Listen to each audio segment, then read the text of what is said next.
chapel at Unity Church-Unitarian here in the Ames Chapel.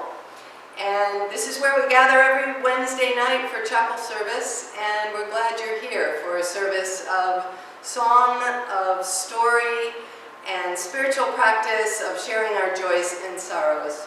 So thank you for joining us. If you have a chalice at home, please prepare to light it. We always begin by lighting the chalice and sharing the words that some of you know by heart now. And so as we light our chalice, we say these words. We light the chalice as a symbol of our faith, the light of truth, and the warmth of love. And I'd like to invite you, as Robin Karen did last week, to join us in singing Come, Come, Whoever You Are. And we're singing it again this week because we're imagining those of you who are with us and watching are coming here into this space in your imagination. So join with us as we sing Come, Come, Whoever You Are. Come, come, whoever you are, wonder, worshiper, lover of leaving. Ours is no caravan of despair. Come, yet again come.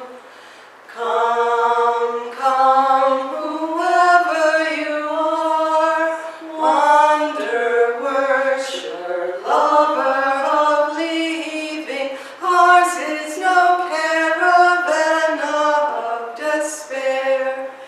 Come, yet again come. So each time we gather for chapel, we take time to share our joys and our sorrows with each other, because that's our understanding of community, is that it makes space for both joys and sorrows, and that our joys are magnified by sharing them and our sorrows are lightened when we share them with one another. So Jan and I will each share a joy and a sorrow on our part, and we place them on the scale as we do this, and then we will maintain silence for you to name in your own home your own joys and sorrows at this time.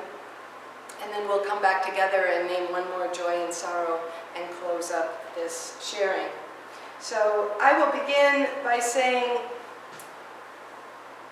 a joy that I have had is that yesterday I had the pleasure of officiating at my first socially distanced wedding.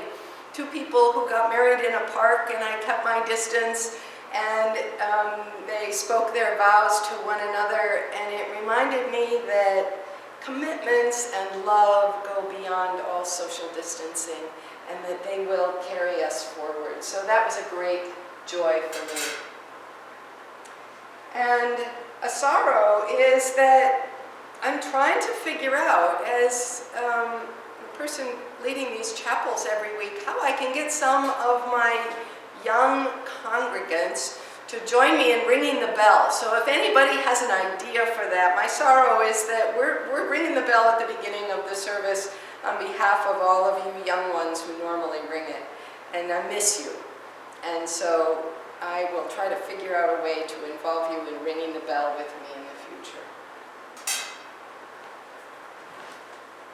And I am putting my blue stone of sorrow, remembering and thinking of all the people in our world and in our congregation and our larger community whose hours are being cut or are losing their jobs or are temporarily laid off, and we are holding you in our love and our concern for you and your families. And my stone of joy is that we have two new redeemers who are joining our community. Emily Foster Walters was born on Sunday night to Sarah and Nick Foster Walters, and Zoe Alexandra Brunquell was born last night in Seattle, Washington, to Will and Christina, Don Brunquell, and Sally Scoggins son and daughter-in-law. So we are thrilled, even in the midst of COVID-19, babies are being born and new families are growing. So we are thrilled. We'll take a moment of silence so you can speak your joys and sorrows out loud wherever you are.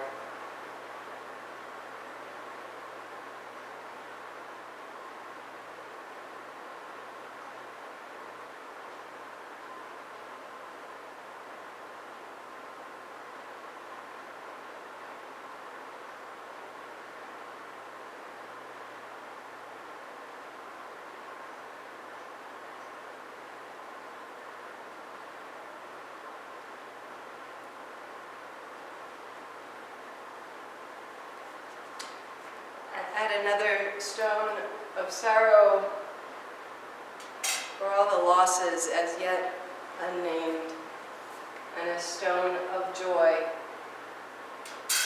for the gifts of this time of great change that we have not yet discovered and will only discover over time. So what I wanted to talk about tonight, I don't know if you can see the lapel pin that I have on my jacket, but it's a dandelion. And I wanted to talk about a spiritual practice that many of you will probably have more time than you imagined going into the spring for the wonderful spiritual practice of gardening. I love, though sometimes it hurts my old body to get down on the ground, on my knees, to get down and dig in that dirt and get my nails really dirty. I don't like ever wearing gloves. And dig and see the worms and plant flowers and have seeds grow. And I must confess that as a gardener, I, up until now, have hated dandelions. And this is a dandelion tool where it goes down and down and down, because dandelions have very deep taproots. But I have grown to appreciate dandelions because they are resilient, because they are the first flowers, among the first flowers that bloom every spring. So they are important friends to our bees and butterflies, which we know are more and more in danger. And so this spring, I am going to let the dandelions grow in the beginning. So dandelions, think of them as yellow stars in your world that are bursting with joy and trying to tell you about the interconnectedness of life. And then after they have been their beautiful yellow sparkling star selves, they dry up and they turn into these beautiful white balls. And then one by one, the wind blows each of those petals that are now little umbrellas that float away and become seeds somewhere else. So no matter how many gardeners are there trying to dig them up, dandelions will put down tender, long roots and survive. And so this time, I will not be digging my dandelions up until after they have blossomed. And then I will get to work digging them up, knowing that their resilient selves will be coming back again next year. And I wanted to close with a poem, because our theme this month is the theme of resilience. And it is something that we all need right now as our world is changing every day. Dandelions. Even though they are edible, someone decided that dandelions were weeds, stragglers to destroy, to uproot. But dandelions never got the memo, never thought to care. Busy instead with dropping roots, flinging seeds, unfurling shoots, and persistent in digging up that taproot to depths of 2 or 3 average adult end to end, the tiny yellow flower survives. You are no less resilient. reaching both down to the strength that holds you up to the light, out with your beauty. And you know, having sunk your effort into the cool, damp earth, this, while dandelions can be clipped and fought, uninvested in anyone's opinion, they throw their sparkling future onto the wind. Tomorrow, tucked into seeds and grow all the way back, strong and bowing at the very same time. So I like to imagine all of you who may not think of yourself as practitioners of a spiritual practice, but if you are a gardener, I want to assure you that you are involved in a spiritual practice. You are connecting with the earth, you are helping things grow, you are helping things blossom, you are tending to the earth.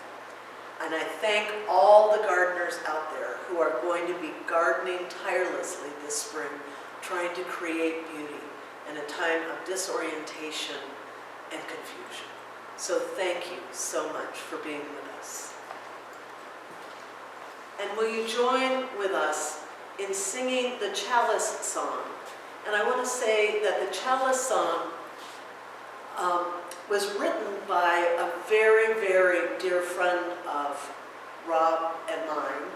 She is actually the creator of Chalice Camp, and she babysat our children when she was 13, and now is all three of our children's godmother, and she is a remarkable woman. And I know many of you know the Chalice Song by heart, so I hope that you will sing boldly with Karen and me. Are you going to say her name?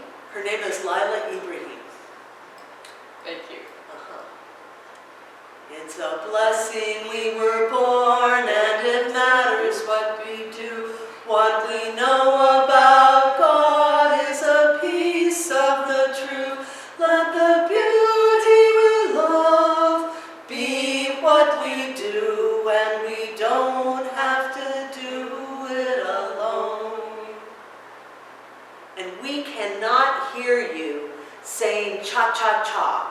Those of you who are 12 and under, but we know in the privacy of your home, you are singing cha-cha-cha. So we are ready to extinguish our chalice now, and those of you who know these words, please speak them along with us. We extinguish the light of the chalice here, but we know that the light of truth and the warmth of love